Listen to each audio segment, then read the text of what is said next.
Before we begin this chapter, I just want to start with a quick note/trigger warning. This one does deal with some heavier themes, mainly around the nature of sexual assault.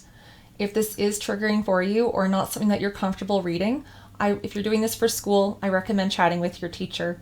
As well, below in the description area, I have made a safe summary of this chapter so that you can get the gist of what happens without being exposed to the heavier aspect of those themes. And we are on chapter 20 of Sketches. There's only 2 chapters left. That's quite impressive. I looked up at Nikki. I hadn't seen her enter the room. You're impressed with this pot? What could she possibly see in the hunk of clay I had spinning around on my wheel? That thing is a pot? She asked. Yeah, I said defensively. It wasn't much, but after all, it was my misshapen hunk of clay that was supposed to be a pot. You have to admit that it's a pretty sorry excuse for a pot, Nikki said. Hey, I thought you were supposed to say nice things about everybody's work, I exclaimed. I'm supposed to be positive, she said. Nobody said I had to lie. She and Ashley both burst out laughing at me and my sad little clump of pot. Then just what are you so impressed with? I asked. The fact that you have more clay on your arms, face, and apron than you have on your wheel, and they laughed even harder. She was right. I was filthy. I'd had trouble centering the clay and had flown off the wheel a couple times, landing in my lap, and then the water I'd been using to smooth it out kept spinning and spitting at me, and I was wet and covered with clay. How about if you two get cleaned up and we'll talk? Nikki suggested. Will it be a long conversation? Ashley asked. Shouldn't take too long. Because I was planning on working for a while longer, so it probably makes sense for me not to get cleaned up, Ashley said. I'm getting cleaned up, I said. I think I'm finished with pottery for life. I was just kidding around, Nikki said. She actually sounded kind of worried, like maybe her comments had driven me away from the pottery wheel. I know, I'm just joking too. I'll try again. Sometime, but not today. I paused. Are they gone? She nodded. And you have nothing to worry about. I didn't tell them anything, although they were very persistent. They took a big chunk out of my day. I had places to go and things to do. Nikki looked at the instructor and the other 2 participants working away at the front. Excuse me, I don't mean to be a bother, but do you think you 3 could take a break so we could have a little privacy? No problem, the instructor said. The 2 kids quickly rinsed their hands in the sink and they left, closing the door behind them, leaving the 3 of us alone. I'll talk while you're getting cleaned up, Nikki said. I took my hunk of clay and tossed it into the big bin with all the other unused clay. My shapeless lump didn't look much different from the clay that had never been used. The 2 officers, detectives, wanted to know who had told me about the body, Nikki began. They even threatened to charge me with obstruction of justice, but they were just bluffing, trying to scare me so I'd give them names. And you didn't, right? Ashley asked. Of course I didn't. I don't scare that easily. I told them that who told me wasn't important, and that I'd given them all I had. I turned the tables and started to ask them questions. What sorts of questions? I asked. I wanted to know about the dead man. And did they tell you about him?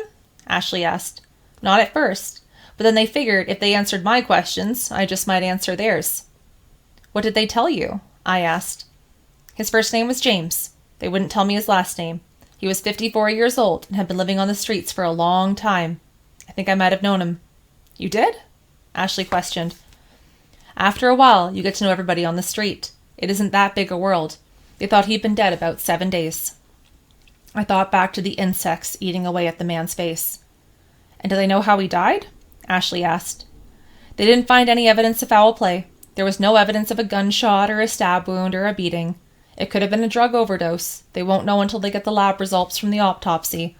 But they think it was probably natural causes, like a heart attack or pneumonia, the sort of things that street people die from all the time. That's sad, I said. So, after the police realized I wasn't going to give them any more information, they lost interest and left, Nikki said. Although, they might be back. The only thing you 2 have to worry about is getting the clay stains off your skin. It is tough. I was working hard at the sink to wash off my hands and arms. I continued to lather and scrub away. Nikki walked over. What you need to do is really give them a good scrubbing with a brush or... She stopped mid-sentence. She was staring at my arms. The crisscrossing stars seemed to shine a bright across the rest of my skin. It was like the clay couldn't stain the scars the same way. I started to lower my arms and tried to hide them, but Nikki reached out and grabbed hold of my wrists. I tried to pull my arm free, but she held on, tightening her grip. She turned my arm and examined the marks closely. When she looked up at me, I looked away. Finally, she let go of my wrist, and I pulled away and quickly rolled my sleeves down. Nikki turned to Ashley. "Do you think you could leave us alone for a minute?" "Dana?" Ashley asked. "It's okay," I said, nodding my head, my eyes still trained on the ground. "I'll be just outside." I heard her footfalls against the floor and the sound of the door closing. I didn't look up. "I'm sorry for grabbing you like that," Nikki said. "I shouldn't have done it." "That's okay," I mumbled. "How long have you been cutting yourself?" I took a deep breath. "A while," I mumbled. "A couple of years." "So, a long time before you started running." "A long time," I agreed. "And have you been doing it lately?" "Just once, on this arm," I said, moving my left arm slightly. "Can I look?" Nikki asked. I wanted to say no. Instead, I reached up my arm for her to see. Gently, carefully, she rolled up my sleeves and turned my arm over to reveal the scars. I've only done it once since I ran," I said. "Here," she said, touching the most recent cut. It was almost completely healed, but it still looked different from the others, the older ones. "Does it hurt?" Nikki asked. "Not now." "Does it hurt when you're doing it?" I didn't want to answer that. It was something very private to me, something I never even talked about to anyone about that day, until that day with Ashley. "Dana, do you cut yourself any place other than your arms?" I couldn't say a word. "I guess that answers my question." Nikki paused. "You do cut yourself other places, right?" "Yeah," I said at last, my voice barely loud enough for me to hear it. "Those other places, do they include your legs on the inside of your thighs?" she asked, touching one of her thighs with her hand. I had never told any about that, ever. "Dana?" I looked up. "Am I right? Have you been cutting yourself there?" I nodded my head ever so slightly. "Not now, but before. How did you know?" I asked, my voice barely a whisper. "I just started to put things together," she said. "What things?" "Come with me." She took me by the hand and led me out of the pottery studio. Ashley was standing right outside the door. She gave me a questioning look. "It's okay," I mumbled, and she nodded. I followed Nikki through the main studio and into her office. I followed behind her like a little child, powerless to resist. "I just knew," Nikki said. "I knew because of the painting." "The painting? My painting?" She nodded. "How could you know anything from my painting?" "It's all right there." She opened up her closet and removed the painting from what was still being stored. She placed it on top of the filing cabinet and leaned it against the wall so we could both see it. My sister and I were staring out at us. I looked away. I didn't like looking at it. Sometimes I get so busy that I lose track of things. I was so happy that you did a great painting, thrilled that you had done something that Becca thought was good enough to sell, that I didn't really look at the painting. If I had been hanging on a wall instead of hidden in my closet, I would have seen it sooner. I just knew something about it bothered me, and now I know why. I see it. "See what?" "The way you painted you and your sister. The expressions on your face. You look angry, sad, scared, and worried. And your sister? She looks happy." "She is happy. I'm the worrier in the family." "Not always. You used to be happy, like she is. That changed," Nikki said. "Things change. I grew up." "It's more than that. It's what's behind the two of you, the background in your painting." She paused. "Those dark strokes, they look like fingers, like hands reaching out, touching you, violating you." I felt myself shudder, but I didn't blink or flinch or change my expression in the smallest way. I just kept on staring straight at the painting. I didn't want her to know what I was thinking, what I was feeling, The way my guts were rolling and raging, how much I was fighting the urge to cry or scream or puke or run out the door. "That's how I knew you'd been cutting yourself on your thighs," she said. "Lots of kids mutilate themselves. When they cut themselves on the legs, it's usually because they've been abused. Sexually abused." I stared harder at the painting, not daring to look at Nikki. "I'm not going to ask if you've been sexually abused," Nikki said, "because I know you have been. What I want to know is if you're safe now." "I'm safe," I whispered. "That's good," Nikki said. "I'm so glad you're safe. But there's one other thing I need to know about. Look at the picture." There was no need to say that to me because I couldn't take my eyes off of it. "The darkness that's in the picture, the part that's engulfing you, surrounding you," she paused. "Do you see the way it's starting to extend towards your sister? How the fingers are moving towards her? Do you see that?"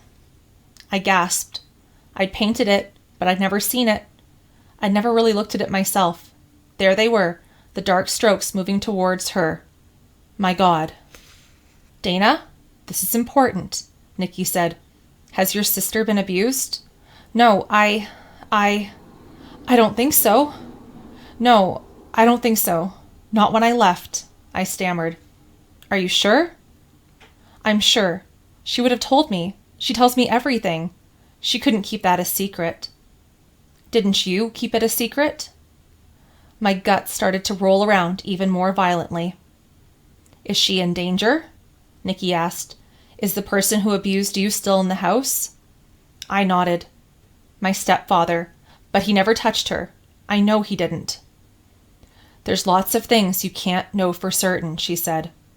She was right. How could I know about my sister if my mother didn't know about me? "When did the abuse start with you, Dana?" Nikki asked. "A long time ago," I said. "Almost 4 years ago." "How old were you?" 11. "And how old is your sister now?" "She's 10. No, 11. She just had her birthday." I felt like my heart was stuck in my throat, like I couldn't breathe. Nikki reached over and took my hand. "Dana," she said. I looked away from the painting and at her. I was panic-stricken. "We have to do something to protect your sister." "I can't do anything. I couldn't even protect myself." "We have to protect her." I can't go back," I stammered. "Nobody's asking you to go back, but we have to do something, Dana. Do you trust me?" Nikki asked. "I guess." "Then you have to trust me to do the right thing for you and your sister. This isn't going to be easy." "Nothing ever is," I said. "Ever." "And I'll be there to help, every step of the way," she said. I took a deep, deep breath. "Do what you need to do. What we need to do for my sister."